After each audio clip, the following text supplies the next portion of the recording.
All right, this is part 3 of An Ocean of Souls from Drop to Source and Back Again. So now we're moving on to the advanced souls or the old souls. When you look at this orb, you see something very different from the pale light of a young soul or the bright greens of a maturing one. This orb carries depth. Its core glows indigo and violet, the colors of insight, wisdom, and connection to source. Around it, you can see the layers of radiance, gold threads woven into the outer halo. This is the mark of the advanced soul. At this stage, the work of the soul has shifted. In the early stages, life was about survival, identity, desire. Later, it was about growth, empathy, and finding balance. But here, the focus is on integration, on bringing together everything the soul has learned across countless lifetimes and embodying it as wisdom. Advanced souls are less reactive. They don't fight for attention or cling to the ego the way younger souls do. Instead, they hold the space. They act as stabilizers in their communities, often without fanfare, often without needing recognition.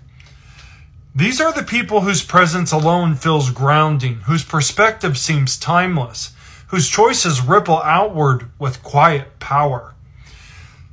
The growth at this stage is not about personal ambition anymore at all. It's about service. Advanced souls step into roles of guidance, not necessarily as leaders in the worldly sense, but as anchors. They help younger souls remember their own lessons. They weave harmony in places of conflict. They act less like students in a classroom and more like assistants to the teacher. And how long does a soul stay in this stage? That's not measured in years or even lifetimes.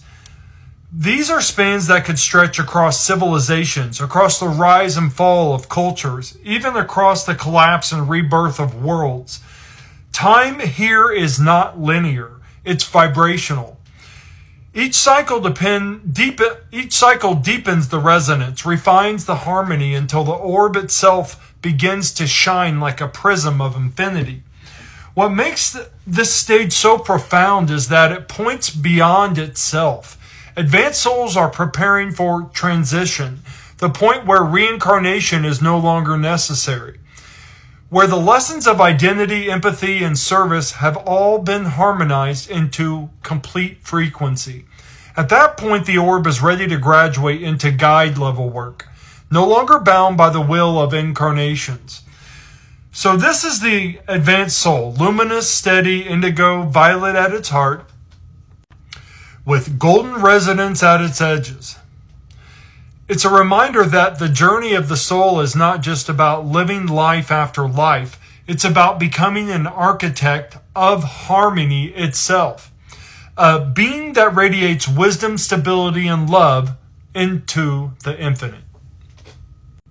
So this is a fully embodied advanced soul with a complete golden ring around. That's how it would look in the spirit realm. If you were looking at advanced soul, you would immediately recognize it exactly like this. That's how you would know. All right, this is the guide or the master soul, architects of the now. When you look at the guide or master soul, you're not looking at a distant celebrity on an ivory tower sage. You're looking at a kind of field engineer of consciousness, a being whose primary work is to stabilize, translate, and shepherd resonance across many lives and many souls. Their vocabulary is not achievement or ego. It's harmonic coherence. Their tools are presence, pattern, permission. A guide master does several things at once. They hold memory for others. They stitch fields together when systems wobble. They design opportunities for growth. And they step into the flow to nudge things without stealing agency. Maybe like we need little nudges in our life sometimes. Imagine someone who sees the music of life rather than the individual notes.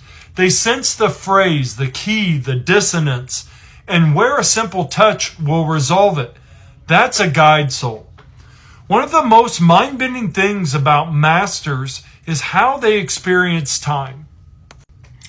To us, life is a line, past, present, future.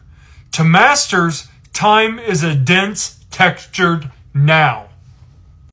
Picture an old slide projector or a film reel sitting on a table that contains every frame of a story. From your human viewpoint, you flick frames forward one at a time and call that living. From the master's viewpoint, every frame is already there on the reel, whole and accessible. They can move to any frame, see it fully, and understand how this moment will rhyme with that one. They don't experience life as a sequence of surprises. They experience it as completed tapestry they can read and, where appropriate, influence. This is why a soul plans before embodiment, before you actually come into the body. When you stand in the between life spaces and meet with your guides, they are not inventing drama for entertainment. They are choosing tonal fields, the density, the lessons, the relationships, the cultural currents that will maximize the harmonic learning you require. Guides will show you possible scenes, frames of the real, an argument with a sibling, a moment of grace on a hospital bed, the sensation of a first love, and ask which of these will teach you. The soul chooses scenes not because it is punished, but because it wants a particular refinement. Another way masters operate is by sculpting the options around the soul. They don't force an outcome. They design a matrix of strong attraction points and gentle resistors. People, places, probability wells, where the free will of the incarnating personality will most likely produce the less required. If you think about a teacher setting a final exam, they don't do the student's work for them. They create conditions where the student can demonstrate mastery. Guides do the same on a cosmic scale. How do they interact with our reality practically?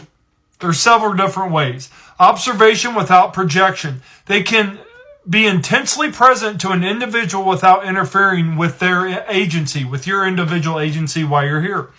This is a form of sacred accompaniment.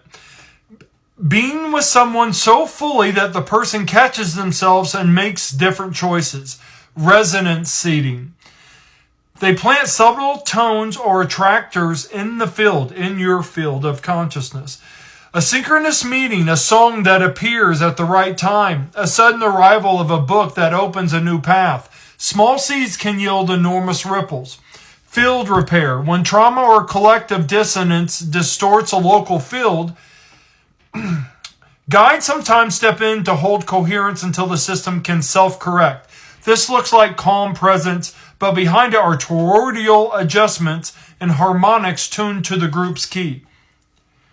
Now, you asked, how can they view our lives before we go in, and yet also review afterward? That apparent paradox dissolves when you accept time as layered rather than linear. In Master's perception, the before and after are different ways of looking at the same frame set. Before incarnation, they scan the frames you are most likely to draw from. And together you see contracts and tensions. After embodiment, those same masters stand with you in the review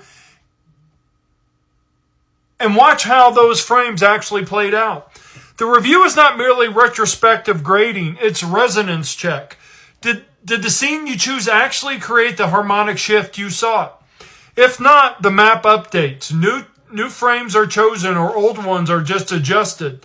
This is iterative, but it's not time-consuming for those who live all in the now. A crucial point is agency. A soul's plan is never coercive. Guides respect free will. They will craft powerful attractors and clear warnings, but they cannot and will not override the learning value of choice. So you're like, why does my life suck so much, or this or that? Buddy, you picked this exact scene. All right, we're going to jump into the next parts. This will be part 4 coming up. Hope you have a great night. Namaste.